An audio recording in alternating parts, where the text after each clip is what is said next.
next speaker is a musician and the co-founder of Artists Against Fracking, Sean Lennon.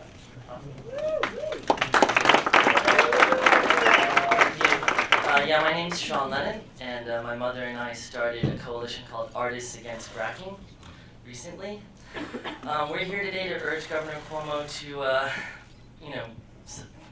continue the moratorium against fracking in New York State. There's 100,000 wells being proposed here, which is a massive, unparalleled industrialization of this state that's irreversible, and it's being planned right now.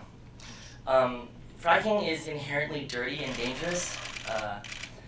The casings, the cement casings for the wells, they all crack over time. 60% of them crack over time, and 6% crack immediately. There's no way to regulate that into not being true. It's an unsolvable problem, and you can't. Regulation basically can't change the laws of physics. So, don't buy into this idea that we could regulate around the lack of integrity for the cement casings, because that's an issue that, as Dr. Tony Ingrafia has said over and over again, is unsolvable. And it's actually the gas industry's research that proved that initially, and that's where Josh Fox's film, The Sky is Pink, got that information from.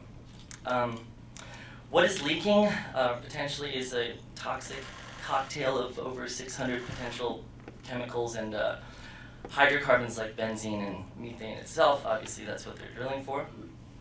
Methane is 105 times more greenhouse gas than carbon dioxide. So, any of you guys who believe in climate change is happening would know that carbon dioxide is, bad for global warming, and methane's even worse, per square unit.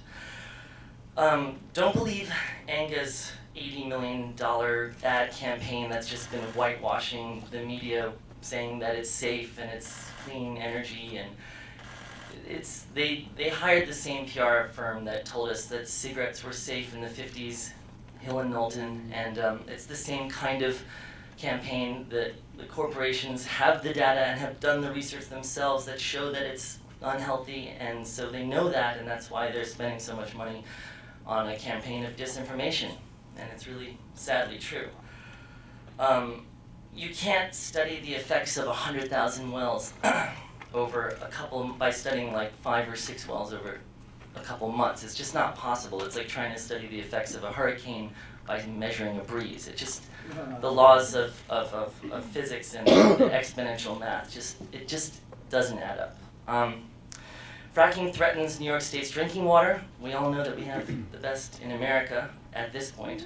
It threatens its people, and obviously the climate of the Earth, which, after Hurricane Sandy is, on our minds, I think. Not to mention that it has the potential to cause earthquakes, and there are fault lines in New York State.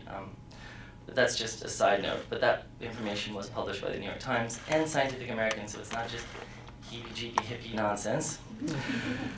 Dick Cheney, who we all remember, had a relationship with Halliburton. Halliburton does the majority of the drill bits that drill for this stuff. He managed to exempt ANGA from the Clean Drinking Water and Clean Air Acts.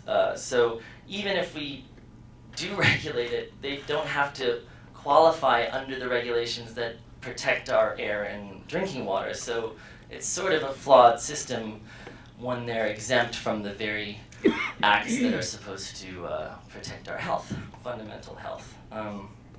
If it's not safe enough for the Clean Drinking Water Act, if it's not safe enough for the Clean Air Act, then it shouldn't be safe enough for New York State, obviously. Thank you.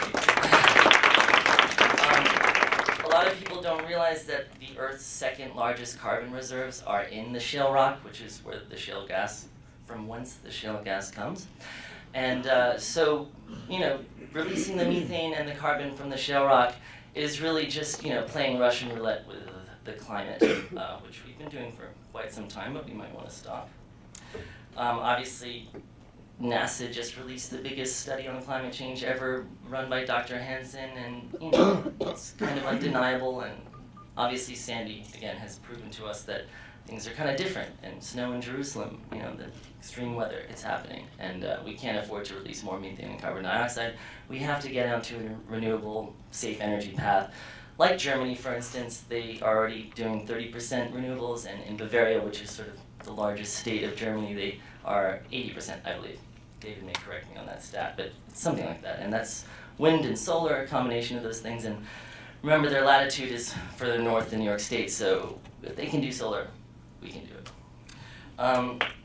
Thank you. I just want to end by saying that I was born and raised in New York State, in New York City. But a lot of New Yorkers, like my dad and my mom, they weren't born here. They came here because New York is the greatest place on earth. It's beautiful. And so I just want to say, let's keep it beautiful forever, okay?